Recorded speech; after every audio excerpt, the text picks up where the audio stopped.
Hi there. I'd love to say a few words about this wonderful book, Stephen Driscoll's Made in Our Image, God, Artificial Intelligence and You.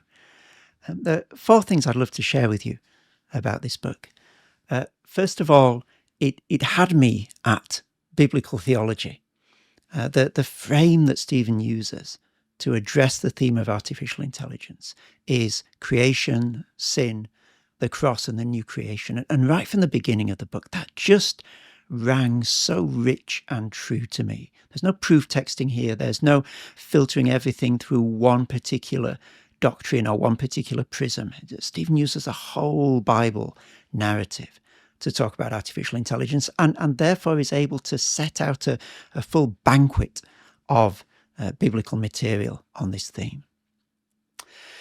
And in so doing, I think this is definitely a book about artificial intelligence, but it's also a book about how to read culture through the Bible. And Stephen is offering us a model with the example of artificial intelligence of how to use the Bible storyline to make sense of topics that the Bible itself doesn't speak about. And it is really precious for that. It's teaching us Christians how to think, as well as suggesting what we might want to think about artificial intelligence. The second thing that I really love about this book is that it is comprehensive, but it's not exhausting. You know, some books can tend to be comprehensive by becoming exceedingly long and trying to cover everything. Well, this book doesn't do that, to its great credit. But it does, I think, cover the really key questions about AI, which, as far as I can make out, and I think as far as Stephen sets them out, there's what does AI do? What does AI do to us as human beings as we engage with it? What does AI show us about ourselves? What does it reveal about the way we see the world?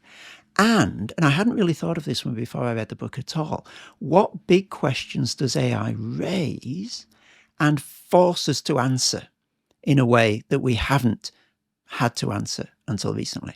The questions like, what is a human being? You know, that's been left to the philosophers, hasn't it, for such a long time? But now everybody is faced with this idea of what is a human being, because we're coming up against this thing, AI, that looks and sounds and acts a lot like a human being. And there's this lovely passage where Stephen says that these questions are no longer just asked by people in worn sweaters. I can't possibly think who he's talking about there, who these people might be. The third thing that I really love about this book is that it neither gives us an optimistic nor simply a pessimistic take on AI, but it's not uncommitted, it's not wishy-washy either. It is careful, but it's clear. It's nuanced, sure, but it's incisive. It takes a stand on certain issues. And the fourth thing that I would really commend about this book is that it doesn't fall for what I think is a real danger for Christians when it comes to AI, which is what we can think of as a humanity of the gaps approach. We pick the one thing that AI can't do at the moment and say that's what it means to be human. It can't understand grammar is one of Stephen's examples. So that's what it means to be human. It's not creative. It can't do sarcasm. And the danger, of course, is that as AI improves, it may well be able to do these things. And so we have to retrench further and further into our understanding of what a human being is. But this book doesn't do that. It unfolds the image of God, not as a quality that we possess, but as something that is part of a relationship to God. And it does so really wonderfully.